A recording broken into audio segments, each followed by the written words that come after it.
Muy buenos días, Yeye, bienvenida. Hola, buenas. ¿Qué tal? Pues bien, aquí. ¿Preparada? Sí, siempre.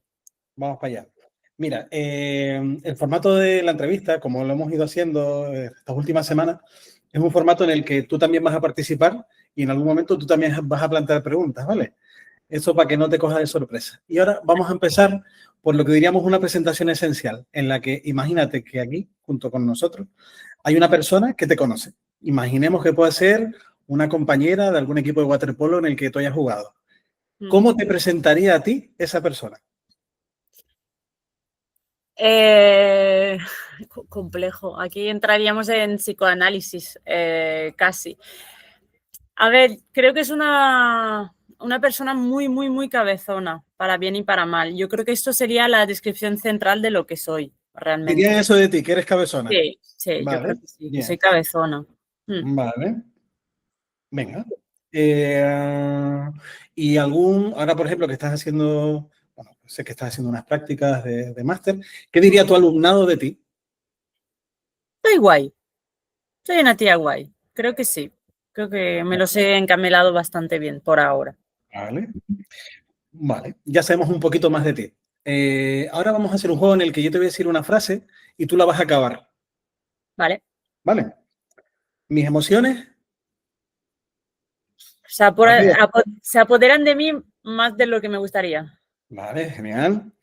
La educación emocional necesita Conciencia,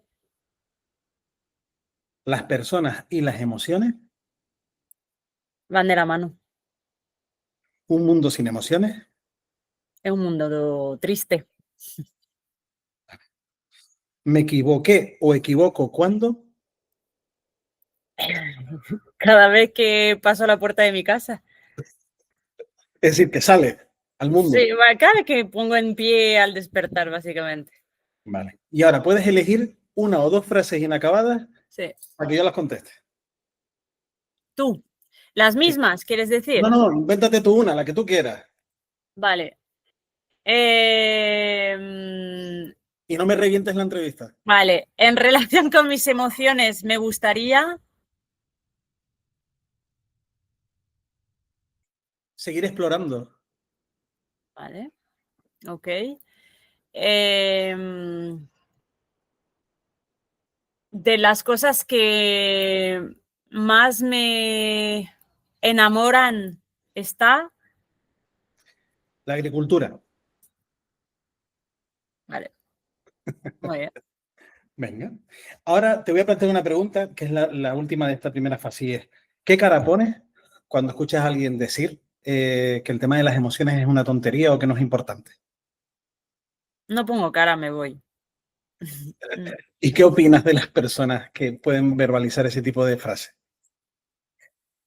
¿De por qué lo dicen o...? Pues que es o sea, que es que no opino, porque al fin y al cabo creo que sería muy soberbio por mi parte opinar cualquier cosa que fuera negativa. O sea, quiero decir, cuando digo que me voy es porque con el tiempo me estoy dando cuenta de que al fin y al cabo el tiempo es oro y también que hay conversaciones que no son necesarias. Por eso te digo que no creo que sea negativo o positivo, en esta ambivalencia, pero creo que es importante saber en qué encuadre estás y que creo que estas personas están en un encuadre que a día de hoy es muy complejo poder entenderse. Entonces, Vale, ¿qué pienso de ellas? Pues para mí que es una pena, pero a lo mejor encuentran en otras cosas, no sé, algo más significativo. vale. Pasamos a una serie de preguntas abiertas en las que, a ver qué opinas. La primera de ellas, ¿en qué contexto de la sociedad, más allá del ámbito social y educativo, echas en falta que las personas vivan la emocionalidad de forma competente? En la sanidad.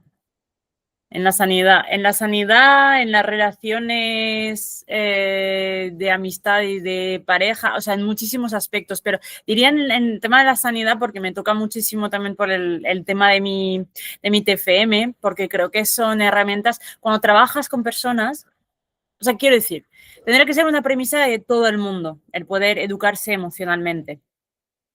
también en el juicio crítico, en la capacidad de razonamiento, en muchísimos aspectos que creo que se nos está yendo un poco de las manos.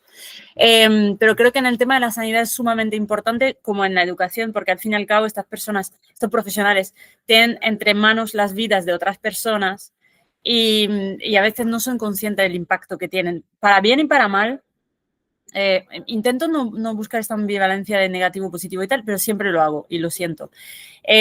Pero para perjudicar o para mejorar una situación somos muy poco conscientes, y me incluyo, porque también hago parte del mundo de la sanidad, de la vulnerabilidad de la otra persona, del impacto que podamos tener a la hora de intervenir, de quitar también las riendas de la vida de otra persona. Creo que somos expertos en eso, en decir del empoderamiento y demás, pero que al fin y al cabo, en nuestra manera de hacer, nos pensamos mejores de lo que somos también, muy a menudo. Y creo que esto tiene mucho que ver con el ego, pero también con una capacidad a nivel de educación emocional, de inteligencia emocional que no está. Vale, gracias.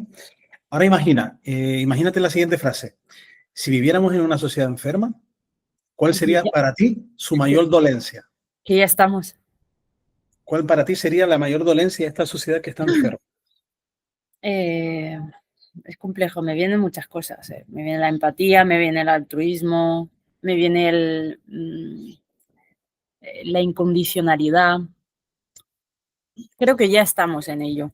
Creo que hay muchas cosas. He tenido debates estas últimas semanas justamente sobre que la sociedad tampoco está tan mal, y creo que soy muy alarmista, y también me incluyo en ese grupo porque hay cosas que me pueden, pero creo que una sociedad enferma como la que puede haber en algunos días realmente se caracteriza por una falta de empatía.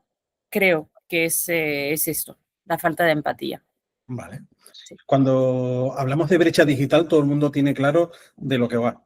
Si te dijéramos brecha emocional, para ti, ¿cuál es la brecha emocional que hay en la sociedad contemporánea? ¿Qué la provoca? Bueno, la falta de escucha activa, creo. Falta de escucha activa. O sea, diría que hay muchísimos aspectos. O sea, me costaría mucho resumir a un factor. Creo que son muchísimos aspectos. Creo que estamos en un estado de bienestar truncado, erróneo, pero donde las personas, al fin y al cabo, lo que estamos buscando es un bienestar propio, individual, y creo que al final esto está afectando de alguna manera. Entonces, sí, diría que un poco que va por ahí, yo creo. Sí. Vale. Siguiente pregunta, relacionada con el filósofo Byung-Chul Han. Él habla de que hoy en día quizás es más peligroso el exceso de positivismo que ser totalmente negativo o negativa. ¿Tú qué opinas de eso? A ver, opino que como todo en la vida tiene que ser un equilibrio. O sea, quiero decir, se ha vuelto pero porque yo creo que el optimismo ahora mismo se está transformando o se está vinculando mucho a esa idea capitalista, esa idea de globalismo, donde realmente tienes que ser feliz, tienes que ser mejor, puedes, y hay personas que no pueden o que no quieren. Y también el hecho de no querer, al día de hoy te pone en una situación un poco de vergüenza, ¿no? Y que creo que nos estamos equivocando, que al fin y al cabo, no por no querer ser la mejor persona, no por querer tener el mejor sueldo, no por... O sea, creo que es esto, que el positivismo ahora mismo, que no es lo mismo con la psicología positiva, que no tiene nada que ver, y que creo que la gente se equivoca muchísimo, porque la psicología positiva, la verdad, que yo estuve formándome un tiempo, y porque tenía muchos prejuicios, justamente porque no me gusta el Mr. Wonderful, porque creo que te aleja de lo que es la realidad y te hace ver con un patrón muy específico las cosas. Pero creo que el positivismo, el problema es que es un falso positivismo, en el sentido de que no es ser optimista, es que siempre hay detrás ese consumo, esa necesidad, ese ser mejor, mejorar. Son palabras que están en nuestro día a día y que creo que truncan bastante la realidad. Vale, genial. Siguiendo el mismo autor, hablaba de una posible correlación o un juego entre amigas entre la depresión y el narcisismo en la sociedad contemporánea. Cómo la depresión pasa a ser más que un estado de salud mental, a ser un resultado de ese narcisismo del ser humano de tener que ser feliz. Bueno, a ver, o sea, evidentemente es difícil opinar o es difícil argumentar sobre personas que dedican su vida al estudio, que si tienen estos tipos de comentarios es porque lo han demostrado o al menos porque están enfocando su vida y sus estudios a ello. O sea, quiero decir, es complejo así, de la nada, poder argumentar. ¿Qué pienso? Pienso que es interesante, pienso que es otro paradigma, pienso que está muy bien porque también en el sentido del tema de la empatía que veíamos antes, de que centrarnos tanto en uno mismo, en estar bien uno mismo y demás, creo que es la depresión al fin y al cabo es un ensimismamiento que ahora mismo estamos, o sea, estamos como obligados a hacer. O sea, ahora mismo es que tienes que hacer deporte y también tienes que trabajar y tienes que promocionar en tu trabajo y tienes que tener una familia y esa familia tiene que ser feliz y entonces creo que es uno, uno, uno, uno y que creo que es un error aparte porque creo que hay personas, o sea, tengo un debate interno con este comentario, porque al final creo que también hay muchas personas que están dedicando su vida a otras personas, que sea por ego o no, que sea por un objetivo personal, pero lo están haciendo. Y al fin y al cabo, poner tu pequeño granito de arena es importante y no verte solamente a ti en el espejo. Pero es interesante, sí, podría ser que hubiese una necesidad de ser más de lo que podemos ser o lo que realmente queremos ser. Vale. La siguiente pregunta tiene que ver con la reparación del daño. Imagínate un chico que ha crecido toda su vida en un entorno familiar muy complejo, en el que ha sufrido maltrato y nunca nadie ha reparado con él. ¿Crees que él aprenda a reparar el daño con los demás es misión imposible? Jamás, jamás es misión imposible. Evidentemente, como siempre, depende de muchísimos elementos. Creo que no hace falta ir a situaciones tan catastróficas y dramáticas como una personita que ha sido maltratada. O sea, creo que muchísima gente que el maltrato y la violencia está muy instalado en nuestros discursos, en nuestra comunicación, en nuestra manera de tratar con las personas. Creo que estamos viviendo en un mundo muy violento y muy maltratador de alguna manera. No creo que sea que hay personas que son maltratados o no. Creo que esto es un temazo. Entonces, primero de todo, no creo que haga falta ir tan lejos. Porque hay personas que a lo mejor no han vivido tantas cosas dramáticas, digamos, y que realmente toda su vida no han sido capaz, por ejemplo, de poder avanzar o de poder como sanar, ¿no? Esa parte. Creo que al fin y al cabo depende mucho del temperamento de la persona, evidentemente, de las experiencias de vida, del entorno, porque se está demostrando muchísimo que el entorno puede ser muy perjudicial y que a veces cuando tú estás en un entorno muy sobreprotector, a lo mejor, no te digo directamente un entorno como más el típico, ¿no? De donde hay drogadicción o hay maltratos o no, un entorno donde aparentemente es una familia que simplemente se protege y está, pues puede ser más perjudicial incluso. O sea, quiero decir que no es como ninguna de tus preguntas, no son sencillas y sobre todo que no se pueden resumir a algo. Todas mis respuestas son abiertas porque depende. En Canarias es frecuente cada 10, 20 días que salga en la portada de un periódico lo siguiente. Árbitro es agredido en un partido de juveniles. Agresión entre familias en un partido de infantiles. Para ti, ¿cuál sería la solución para el abordaje de la violencia en el deporte? De la violencia en el deporte. En el deporte base. Esto también es un temazo.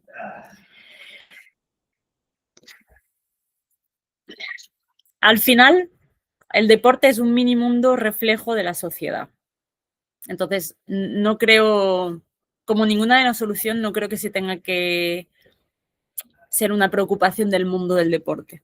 Creo que tenemos que dejar de ver las casillas y ir tratando una casilla detrás de otra. Creo que es como un macromundo y hay que incidir de manera generalista y específica, ¿no? pero creo que va un poco más allá, porque el tema del deporte al fin y al cabo no deja de ser muy a menudo, sobre todo a nivel de progenitores, el reflejo de una vida, en catalán sería una vida mancada, una vida que falta a la persona, es decir, se recrea en esto, se recrea a través de sus hijos, o sea, creo que esto es un temazo. Y luego que el tema del deporte muy a menudo, desafortunadamente, saca lo peor de la gente, porque hay una competitividad que muy poca gente sabe gestionar. O sea, creo que tiene mucho que ver con un tema de frustración, un tema de respeto, un tema de que no también se centre todo, que ese es un temazo también, porque yo muchas veces he tenido debates sobre qué es el deporte base y qué es el deporte de alto rendimiento. Vengo del deporte de alto rendimiento y yo sí que sigo pensando que el deporte de alto rendimiento puede ser sano, pero llega un momento, evidentemente, que mi discurso es incongruente, porque al final tú vas a por una medalla, tú vas a poder a una victoria, y esto al fin y al cabo siempre tienes que pisar a otras personas, siempre tiene que haber un perdedor. Y ese concepto es muy complejo, porque al fin y al cabo, cuando tú tienes un ganador y tienes un perdedor, al final siempre hay una posición de desequilibrio. Y creo que, claro, que desaparezcan esas situaciones es muy complejo por cómo vemos el deporte en sí, pero cómo vemos la vida en sí también. Vale. Genial. Penúltima pregunta. ¿Tienes la sensación de que se han capitalizado las emociones? En general, como un elemento más de consumo, búsqueda constante para saciarlas. Solo hay que ver los bestsellers o los libros que se venden más. O sea, quiero decir, evidentemente a día de hoy y hay buenas lecturas, pero hay un negocio detrás de las emociones y del positivismo que es impresionante y que creo que está haciendo daño. Está haciendo daño en el sentido de que me gustaría ver cuántos libros de autoayuda se venden al año. Y yo he sido cuando tenía 18, 19, 20 años, lectora de estos libros y de buscar la verdad absoluta en estas líneas y de buscar el alivio en estas líneas, ¿no? De como si hubiera un protocolo para que me explicara cómo pudiera gestionar mis emociones y son caso a caso, o sea, quiero decir, no es posible. Creo que sí que se ha capitalizado muchísimo. O sea, una emoción que es algo tan instintivo, que es como una necesidad básica, es primario. Evidentemente, las emociones se están complejizando, digamos. Tenemos emociones que antes no teníamos, pues porque no había tantos estímulos, porque no las teníamos que tener, porque al fin y al cabo, o sea, las emociones son de supervivencia todas, o de compartir, o de afrontar, o sea, de cosas que tienen que ver con una vida que actualmente se ha complejizado muchísimo. Entonces las emociones van evolucionando y que creo que es un tema además que es como para que siempre tiene que estar en debate. No creo que existan solamente estas emociones, no creo que todo el mundo experimente de la misma manera. O sea, yo reventaría ese mundo porque, pues como todos, como siempre, pero porque creo que es muy simplista la visión que le estamos dando y por eso es tan capitalista, porque necesitamos poner esto en un molde y está genial para que nos encuadremos, pero no soy fan yo de este tipo de Vale. métodos. Antes de llegar a la última ronda de preguntas, tienes la opción de hacerme una pregunta o de hacernos una pregunta.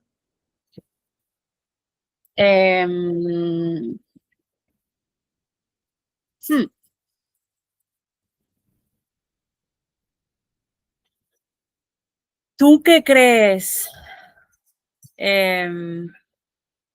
¿Cómo crees que está el mundo actualmente? Está revuelto. Sí. Lo que pasa es que no sé si alguna vez ha dejado de estar revuelto. O sea, si miramos la historia del ser humano, siempre ha estado como en construcción, no termina de construirse. Y ahora parece que la fase en la que está no solo está construyendo, sino que se está destruyendo. Pero también se ha destruido tantas veces con guerras, con ideologías. Yo creo que no ha cambiado. No, hemos soltado la piedra para coger una pistola, hemos soltado la pistola para coger un dron, pero que seguimos estando ahí, igual. ¿Y crees que la destrucción es necesaria en el ser humano? Era una pregunta nada más. Ah, vaya. No, no creo que sea necesaria. No. Venga, última ronda de preguntas. Venga. Lectura que tú recomiendes a madres, padres, profesionales que trabajan con la infancia y la adolescencia, vinculada a las competencias emocionales. Una lectura que tú recomendarías, ¿cuál sería? Vinculada a las competencias emocionales. Sí, o a la educación emocional, o a la inteligencia emocional.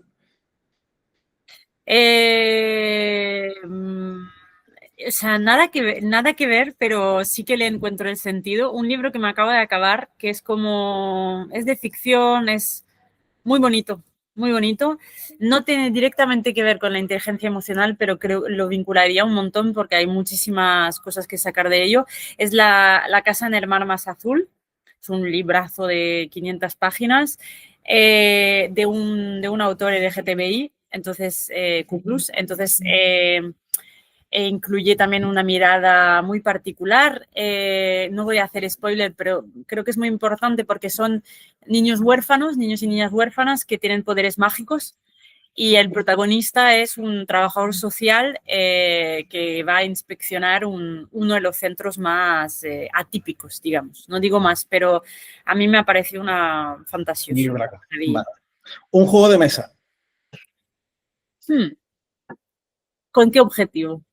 El que tú quieras. Un juego de mesa que tú recomiendas para mejorar o trabajar las competencias emocionales en niños, niñas y jóvenes. Un juego de mesa. Vale.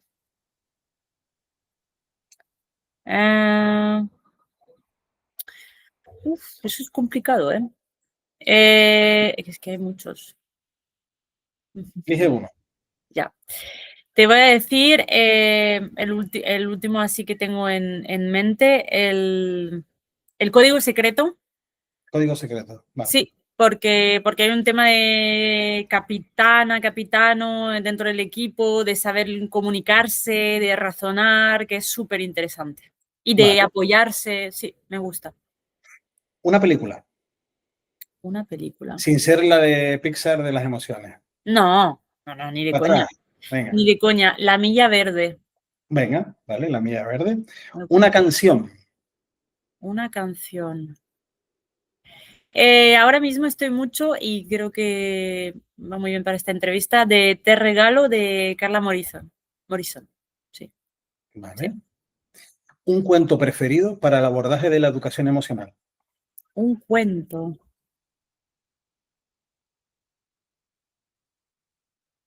Un cuento, un cuento, un cuento. El del liebre y la tortuga. Vale. Sí, Mira, ahora te voy a presentar una diapositiva. sí. Van a salir un montón de caras y tienes que elegir la que para ti represente cómo te has sentido durante la entrevista. Vale, ¿Vale? perfecto.